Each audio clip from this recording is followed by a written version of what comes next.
সম্মানিত ভাই বোনেরা, আসসালামু আলাইকুম।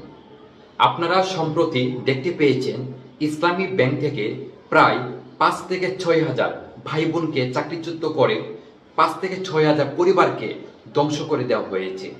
এটা কি ইসলামের কাজ হতে পারে? কোনো ধর্মের কাজ হতে পারে? প্রশ্নই আসে না। ধর্ম মানুষকে বাঁচাতে শিখিয়েছে, ধর্ম মানুষের পাশে দাঁড়াতে শিখিয়েছে। তাহলে বোঝা যাচ্ছে এটা ধর্মের নামে অধর্ম, উগ্রবাদী, সাম্প্রদায়িক জঙ্গিবাদী গোষ্ঠী, যারা কিছুদিন আগে অসংখ্য মাজার শরীফ ভেঙে দিয়েছে।